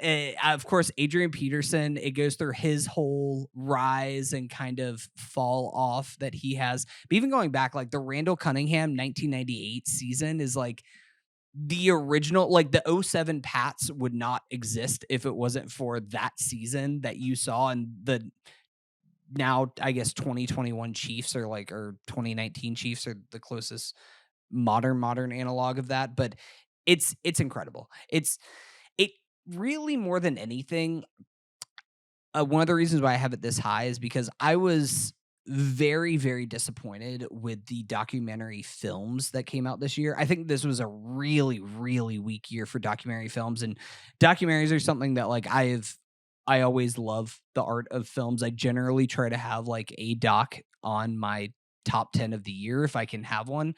And I thought this year was really lackluster. And within like the first episode of seeing this, I was like, yes, this is scratching that itch. This is the kind of like thoughtful, it feels right, and deep, where it's telling one story, but it's also telling like 6 other wider stories at the same time. It's really, really incredible. So just highly cannot recommend enough, especially if you are a football fan. I think the best way to find this is if you search the title of the video is called 56 Pounds of Beer Dorktown on Secret Base. and it's part of a playlist called The History of the Minnesota Vikings. It's 7 videos. If you look up the history of the Minnesota Vikings, you will see that series will pop up on there. 56 Pounds of Beer is the first one. I will also say there's some really, really funny animations on that first one, 56 Pounds of Beer. They go through, man, some of the stories of like old football players are so funny, where they'll just be like Fran Tarkenton's like offensive lineman was like everybody's like smoking a pack of cigarettes in the locker room after the game together and everything. And there'll be like an offensive lineman who's God, I can't remember his name, but there's a guy who drinks a yard of martini before a game, like because they went to a place and they're just like, oh, you know, like a yard of beer or something like that. He's like, fuck that, I want a yard of martini. And they're like, we won't for do one that. person. We won't serve that to you. So That's not insane. only did they serve it to him after he's like drunk and belligerent and insists because he's famous, he it's like framed in a way pounds. it's framed in a way where it's just like, here's a riddle for you. How does a 300-pound man fall asleep, drink a yard of martini, pass out on the first floor, and then wake up on the second floor? And it's that it gets animated with like polygons. That's like some rat boy genius shit of like he drinks a yard of martini, stumbles around a room a bit, and then passes out on an escalator, and then wakes up on the second floor of the escalator, like with security surrounding him. It's all kinds of incredible stories that you hear. They're just like, man, this rocks. It's a big dudes rock story. Dudes do rock. Yeah. And sometimes actually dudes do not rock, which is another thing that you learn from the story. So that's Hunter's number 5. Dane, your number 5. My number 5 is I Think You Should Leave. All right. I think you guys can get into it. This is not on your list. Did not make my so list. It did not. Wow. Season 2 didn't make your list, and season 3 didn't make your list. Wow, Ernest's starting to learn a lot about you. Well, you know. Yeah. And For All Mankind did. I'm starting to think that you're just here for the. I'm just here for the zip line. You're just here for the zip line. It might honestly be that I quote this shit with one guy in my office. That's some real dudes rock energy. But like, I swear, like the day this season came out, I watched it and then like immediately like took like 300 screenshots of cigars and like was like, yo, Alex, I got to show you something on my phone. Yeah, just scroll past all that. That was how I walked in the next day. It's just like, it's comedy that never fails to deliver. I think that this season is not as like the hit rate is not as high on it as season 2 is. The hits are hits, but the hits fucking bang. The amount of times that I have like been in the car with Guy and I've seen somebody pulling up near us and we're going up to a McDonald's and I swerve. I like fucking press on the gas and slam on the brakes. I'm like, I'm doing something. Guys, like, I swear to God, you're gonna fucking rear end somebody doing this bit. I think this season might have also like really, really benefited from like TikTok. Because there were a lot of people that were like, oh, you're really into that I Think You Should Leave show. Is that the 55 burgers, 55 fries show? Yeah, it's the 55 burgers, 55 fries. That's the one. It's not just that show. Level. It's also the show where it's got a little bush. It's also that. I remember the day this dropped, like the group chat was just on fire. We could not stop. It was just like 24 hours nonstop of just quoting. I have to like hold it in every day to like not say in the office like we should be allowed to watch a little bit. Just a little. I feel that because I do fight that every single day. There is just like, as you look through, I think that the problem is with this season, and it's not really a problem. It's like, again, it's judging on a curve of like every episode I think has at least one sketch that's like I laugh at, but I'm not like keeled over laughing. Where it's just like there's season 2 particularly, it was like I don't think there's any misses. I was like, I'm afraid that they've just unlocked the perfect thing, and there's no way that we can ever cap that. But on the other hand, I'm glad that the show's getting weirder. That's where I want it to go. Is I want it to get weirder and weirder and isolate people out. like try as hard as you can to like make people not laugh, and I'll continue to laugh. I will still think it's funny no matter what. Yeah, it moves at like light speed in season 3. Like it's not like waiting a second to like let people catch up with it, which it especially does in season 1, partially because they didn't know that they would be allowed to really like go like fucking warp speed mode. But like, yeah, by season 3, they're not holding anything back. And yeah, I think it does result in like a couple flops, but like, oh my God, there's some good sketches. The driving crooner.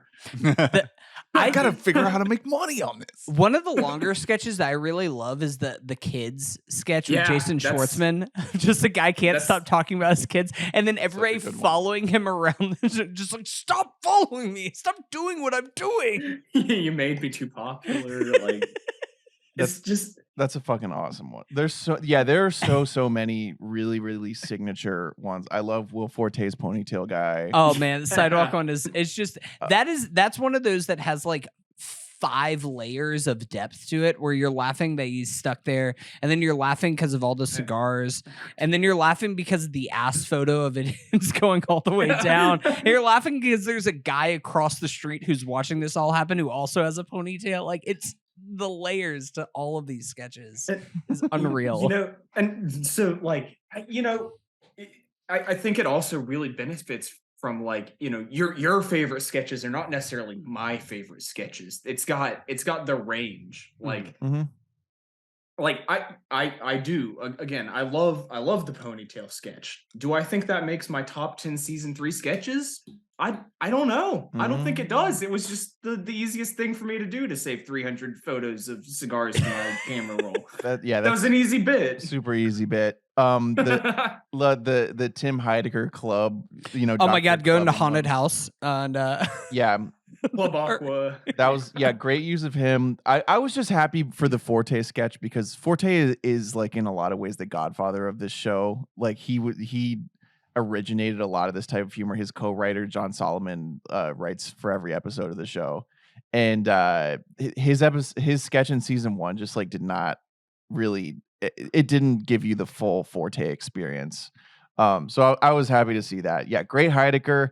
I thought the Fred sketch was one of the flops. doggy door. The Fred sketch makes seconds. I thought I thought there was monsters on the world. That's such a good one. That's such a good one. He thought there was monsters on the world. But yeah, the Fred sketch makes horrible use of Fred. It's not good. Yeah, it's just like watching it. It's like that's a real miss. This is not the guy for this. There's a lot that Fred can do.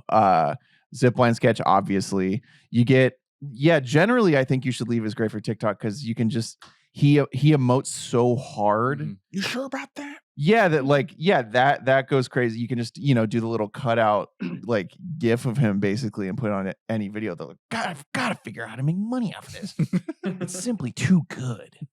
The season just again, this is I don't want to take for granted. This is like maybe I think it's my favorite sketch show of all time. And I've seen seen just about all of them. And this is one of the most unique. It's definitely might be the most unique sketch show, period. One of the most unique viewing experiences you'll ever have watching TV. Like, it's not. This could only exist in this exact era in which like this isn't just like usually this would be like a YouTube series and it would look shittier and have worse people in it, and so it wouldn't work as well. Or it would have to tone it down in order to have the budget and the actors that it has. And in this current era, this is the one time in history that you don't have to compromise. It's great for that reason. I think that the closest, like probably my number 2, and also probably the closest comp to this is probably Chappelle Show. As far as just like Chappelle Show was up there as, I don't know, it might have been my number 1 sketch show just as far as like hit rate goes for a sketch and it show. Also like taking away who Dave Chappelle is as a person, obviously. Well, also I mean, no sketch show is ever going to match the cultural impact that Chappelle's show had. Yeah, aside from like SNL when it's like really popping. Key and Peele to a lesser extent. Yeah. Key and Peele had a real moment. I know. Key and Peele's highs are very, very high. But the thing is, I watched a lot of Key and Peele over COVID, and there's a lot of duds. Oh yeah, for and sure. So the hit rate is just dramatically. And also, well, the reason Chappelle's Show is always going to loom large is because like culturally, it was like saying a lot of things that like had not been said on TV before, which like that's not what I think you should leave is ever trying to do. And that's Key and Peele were giving you a very sanitized version of that. So Chappelle's Show is you know what I mean? Its importance is always gonna like loom huge over sketch as a whole. This is just the best show. Like it's just so good. Well, also at least because the worst parts about Chappelle's Show are whenever we leave sketches and then we go to Chappelle doing stand up there and like introducing the next sketch, and this show does not do that. That would be really funny though if they did. That was crazy. So, anyways, you guys ever been to a supermarket? I think he could do that like for like one episode. Yeah, and then that would be an incredible he's like, bit, and then just move past. So anyway, here's a performance by D'Angelo. Yeah. It's a great show. I love the show, and I'm happy about the show. We should get some of those as soundboards. The baby, baby, baby, baby, baby. Whoa, baby, baby, baby, baby.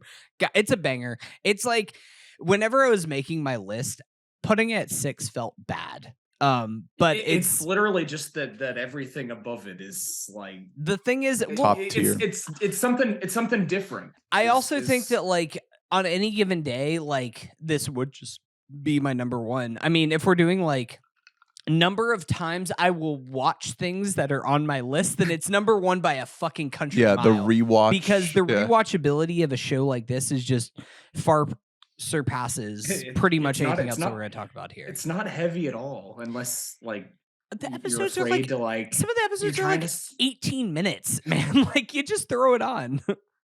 I don't even want to be around anymore. I didn't do fucking shit. I didn't rig shit. All right, I think you should leave. Oh man, I think you should leave. Dane's 5, Hunter's 6, and Ernest is a fake fan. Drew's spiritual list. It's my number one, I think, so far. Yeah, probably. I have another show, a very good show that I watched, by the way, and I don't know if it's going to be brought up. It might be. But do you want me to drop it now? Sure. Yeah, I want you to drop it now. The final season of How To with John Wilson. Oh, you're gonna have to wait on that bad boy. You have to fucking wait on that. Okay? That is my number 4. Yeah, so, which is where we're at right now. You guys are Incredible both gonna have to segue. fucking wait on that. You took my line from me. Keeps taking my lines. Classic Jamie Taco over here. Just fucking. Shoot. My number 4 is How To with John Wilson. Yeah, say that. Hunter 4. Yeah. Let's go ahead and talk about it. My number 4 is Beef.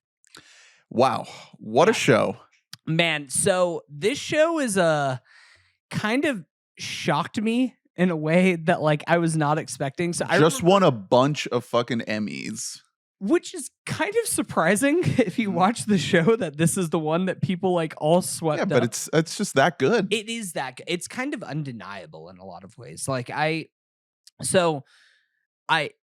long listeners of the pod know Steven Yeun is like, whenever we talk about like the greatest actors working right now, it's like him, it's Kaluuya, it's Adam Driver. Like he is always mentioned in the same breath as like the best actors that we have working right now. I had no doubts that he could do literally anything that he wanted. What I didn't expect was Ali Wong to come in here and like match him on his goddamn level. I think that the show is just like, I always just kind of like laughed it off, like not laughed it off, but like pushed it aside. It's like, it's Netflix, right? So it's like, how can you differentiate? It's going to be a little bit Netflix sloppy. It's like, I'm sure it's fun because it has good performances, but also like, it's like a road rage beef show and maybe they learn a little bit about themselves. So at the end of the day, this show has so much more depth than that. It is a show. Dane, have you watched Beef? I have not. Okay. I think I literally didn't watch it because I was like, this looks like Netflix slop to me. Yeah. The thing is, it's kind of advertised like Netflix slop. I put it off too. The fucking the poster is like two like middle Slop. fingers. It just looks it looks like mediocre slop. It's like wow, we got big. It looks like a Valentine's Day like movie premiere kind of slop. Like we got big names to do a Netflix show, and they're just cashing in. Also, the title doesn't really give you anything. It doesn't give you anything to go off of. Wife of the pod Gaia thought that it was like a meat show. Yeah. Yeah, like with that. Thought it was like a like cooking hippo show cow thing where it like runs away or something like that. I thought that this is literally a show like about raw beef. Oh, you're thinking of Oakja? Another Steven Yeun property. Yeah. Well, that is currently like both of them are on Netflix. They might be right next to each other depending on what. If you like beef, don't watch Oakja. Because then you won't like beef. Yeah, then you will not be a fan. No, I think that this show is like truly a special piece of media. It's so weird. It's so weird. There is the energy, the vibe. It's operating in its own frequency. It's doing what it wants. It's one of those shows where like it starts as one thing. It starts as like a very 2023 now 2024 idea of just like this repressed anger that you have that brother is living in a big city very often generates itself through the form of road rage. And just like the fear of strangers, right? Yes. Like this is something that has become prevalent in our modern society. The idea that any person you see in the world could hate you, like deeply hate you. Not only just that, but it's this whole idea of like it's this fucking main character syndrome that we have. Like, well, I don't know who this person is, but this is my story that I'm in right now. I'm the main character, and they need to move out of my way. Yeah, why are you inconveniencing me? Oh, now you're flipping me off. Now you're the aggressor towards me. Like I never brought anything in the world towards you. So it starts out as a road rage incident between our boy Steven Yeun and Ali Wong, and escalates into this. Without getting into spoilers, it escalates into this kind of the story about obsession with each other and like wanting to kind of like destroy the other one. And along the way becomes also this examination of like just two truly broken people, like two people that are who drawn are so to each like other. they're Sounds like so a love story. When did they make out? so without no. It's not that though. Like it is the beautiful part of this show is that it is very much not a love story. No, but it is a story about version, two people that are attracted to each other. Yes. The worst version of this story is like a Mr. and Mrs. Smith kind of thing where they just like end up like passionately in love with each other, this obsession. That is the worst script of this version. Instead, but that is a part of this show, just not between these two characters. Yes, like they do. There's a plot thread like that does happen in this show that is like it makes a choice and commits to it, and I'm like, God damn, I never would have suspected that we would have gone down that route, and I'm so happy that you did. Lee Sung-jin, who is the creator, writer. I'm not sure if he directed every episode. The final episode. But yeah, he wrote every episode. This is kind of like his baby that he created here. I've never quite seen a show like this, that it is such a deeply personal and also universal examination of not just like two specifically broken people, because especially as the series goes on, you learn just how like tragically broken these people are. Like, especially as things are unveiled about Steven Yeun's character, it's like, oh, you're a bad person. Like you are like a bad dude here. And she's not that great either. No, they're both bad. Yeah. They're both like bad people, like that are often just sabotaging their loved ones and the people that they have closest to them. But yet, like, it's them trying to find a way to be better in the best way that they can. Yeah. And also, I think the show, if you extrapolate kind of like the external factors, the show is very much about like America right now. Yes, it's very much a show about and just like how people are just trying to scrape by, just work whatever odd jobs they can to just make it, just to make rent. Try to find shortcuts where you can, and then often ending up going further back because of it. You invest in NFT and Bitcoin at the wrong time, and then it all crashes down. That's the Steven Yeun character, and then the Ali Wong character is very much just based in this wealth, this excess, like trying to find meaning in your life when you do have everything. Like what brings you purpose? What brings you sort of, that deeper side of life that isn't just money.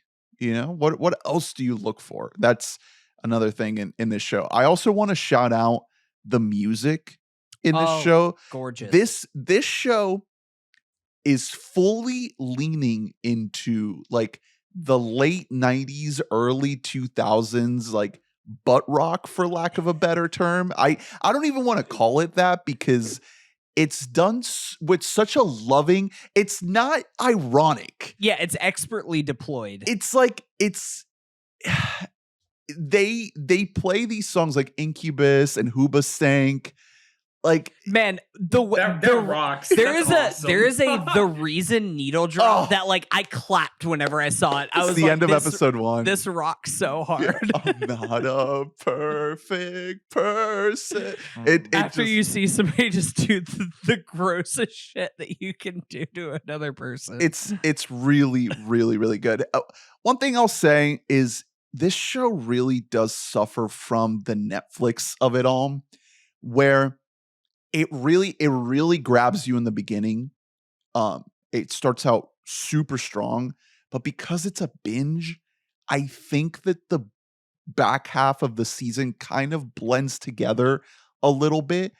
If it would have dropped as a weekly show, which is what I prefer.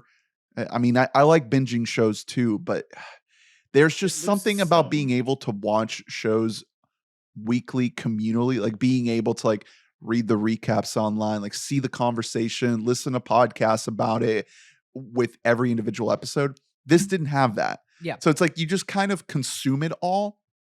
And I felt like the second half of the season, it all kind of blurs together a little bit in my head. I don't hold it as clearly in my head. I remember very vividly how it ends, but there's just a lot of stuff as it all starts to escalate.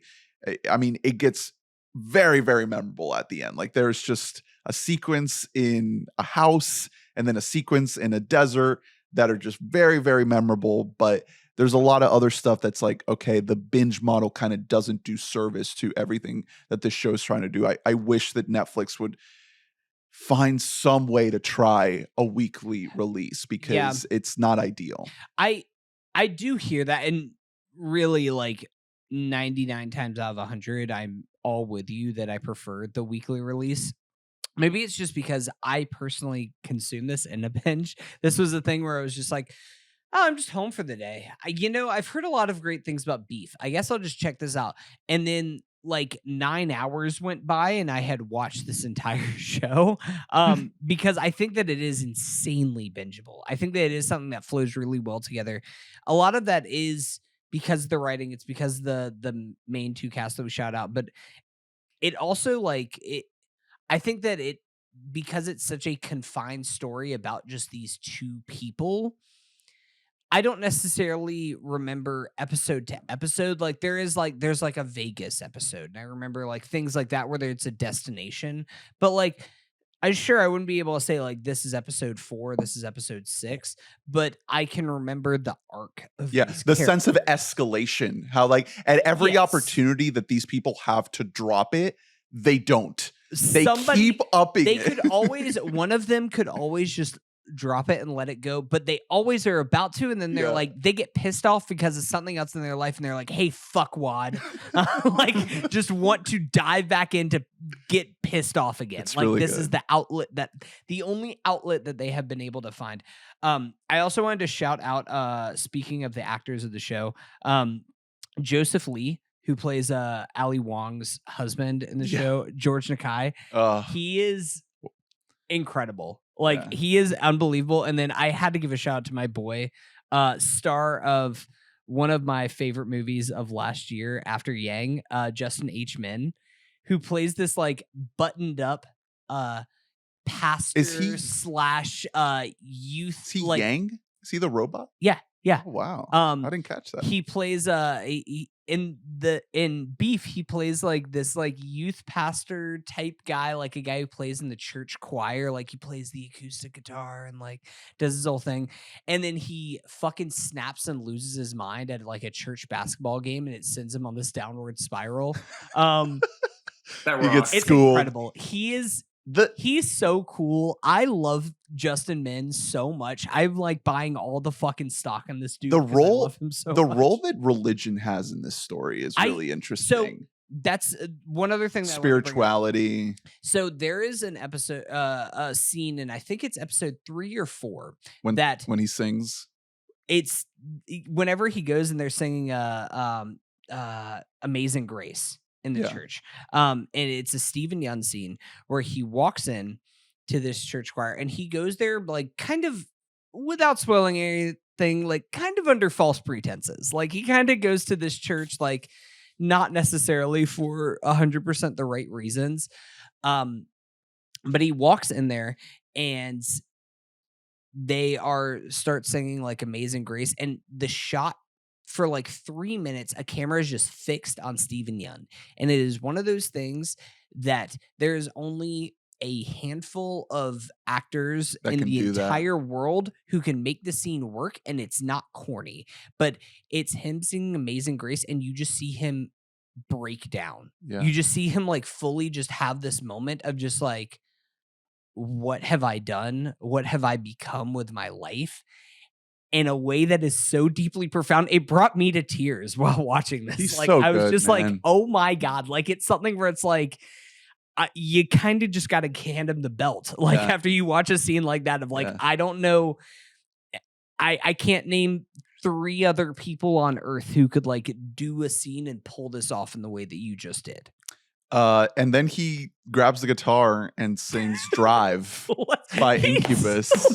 Acoustic rendition. Does that actually happen? It does happen in a later episode. In a later episode. In a later episode. It's not as seamless as that, but it does. It's so there cool. is a moment after that, because that's when he's first introduced into the church, and then like very shortly thereafter, he's like fully in, just singing to the congregation the sweet sounds of Incubus.